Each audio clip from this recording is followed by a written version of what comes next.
Hello வணக்கம், இது உங்கள் சிவி ஸோன்ஸ். எல்லாரும் எப்படி இருக்கீங்க? இப்போ பார்த்தீங்கன்னா பிக் பாஸ் கமருதனை வந்து வச்சு செய்கிறாரு, கேப்டன் ஆயிருக்கார்ல. ஸோ இதுக்கு முன்னாடி நிறைய விஷயங்களை அவர் ஃபாலோ பண்ணாமல் இருந்திருப்பார். பிக் பாஸே நிறைய இடங்களில் சொல்லியிருப்பார், இந்த லேட்டாக வர விஷயங்களுக்கே வந்துட்டு எப்போ எதை தூக்குன்னு எனக்கே தெரியாதுன்னு சொல்லியிருப்பார்ல. ஸோ இப்போது அதை வந்து வச்சு செய்கிறாரு நம்ம பிக் பாஸ் கமருதனை.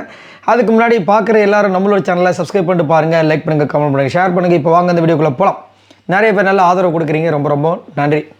ஸோ காலையிலேருந்து ஒரு பெரிய சம்பவம் போயிட்டுருக்கு. ஒரு பக்கம் பேட் டச் அப்படின்ற ஒரு விஷயத்தை வந்துட்டு கமருதினே எடுத்து கமருதினே கொளுத்து விட்டுட்டு இப்போ அந்த குண்டை வந்துட்டு டப்பான்னு அதை வந்து பிஜேபி தான் போட்டுச்சுன்னு சொல்லி இப்போ வீடு முழுக்க வந்துட்டு பார்த்திங்கன்னா அந்த விஷயம் தான் பயங்கரமாக போயிட்டுருக்கு. எல்லாருமே வந்துட்டு பிஜேபி அகேன்ஸ்டாக இப்போ மாறுற மாதிரி இருக்குது, அமித் வினோத் தவிர்த்து. சரி, இப்போ வந்து பிக் பாஸ் வந்து என்ன பண்ண, எல்லோரும் லிவிங் ஏரியாவில் வந்துட்டாங்க. பிக் பாஸ் கேட்குறாரு, இந்த வாரத்தில் எப்போ வேணாலும் ஃப்ரீ டாஸ்க் ஆரம்பிக்கலாம் அப்படின்ற விஷயத்த சொன்னோன்னே எல்லாருமே சந்தோஷப்படுறாங்க.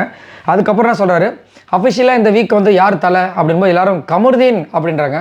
அதுக்கப்புறமா அவர் கேட்குறாரு, அப்போ மைக்கை இது வரைக்கும் மைக்கை இனி யார் ஒழுங்காக போடணும்? கமருதீன். அப்புறமா முதல்ல லிவிங் ஏரியாவுக்கு இப்போ யார் வரணும்? கமருதீன் எல்லோரும். அதுக்கப்புறம் எல்லாரும் வந்துட்டாங்களான்னு செக் பண்ண வேண்டியது யார்? கமருதீன் அப்படின்றாங்க. அப்புறம் வந்து வாங்க தலை அப்படின்னு சொல்லிட்டு இந்த வார வீட்டு தலை, இனி இந்த வார வீட்டு தலை நீங்கள் தான், இனி இந்த வீடு உங்களுடைய இது அப்படின்னு சொல்லிட்டு அதுக்கப்புறம் வந்து இந்த வாரம் ஃபுல்லாக உங்களுக்கு ரெஸ்ட்டே கிடையாதுன்ற மாதிரி கலாய்ச்சி விட்றாரு. அதுக்கப்புறம் இந்த வாரம் ரொம்ப டிசிப்ளின் ரொம்ப முக்கியம் அதையும் சொல்கிறாரு. அதுக்கப்புறம் அவர் வந்துட்டு நிறைய விஷயங்களை பேசுவார்ல, ரொம்ப நன்றி, சபரிக்கு நன்றி, அதுக்கு நன்றி, இதுக்கு நன்றிலாம் பேசிட்டு டீம் பிரிக்கிறார். ஸோ சூப்பராக டீம் பிரிச்சிருக்காப்புல.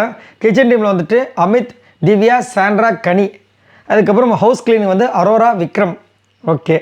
அதுக்கப்புறம் பாத்ரூம் கிளீனிங் பார்த்தீங்கன்னா சபரி.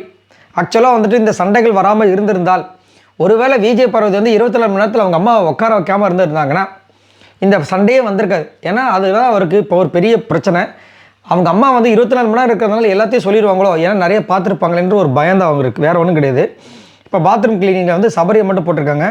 வெசல் வாஷிங்கில் வந்து பார்வதி, வினோத், சுபிக்ஷா.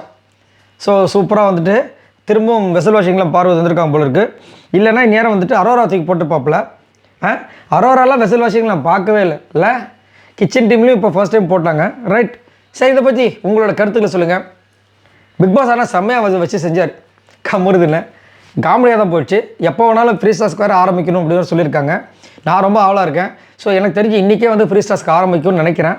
இந்த ஃப்ரீ டாஸ்கில் எந்த ஃபேமிலி முதல் வரணும்னு நீங்கள் நினைக்கிறீங்க? மறக்காமல் கமெண்ட்ஸ் பண்ணுங்கள். பாய் நண்பர்களே.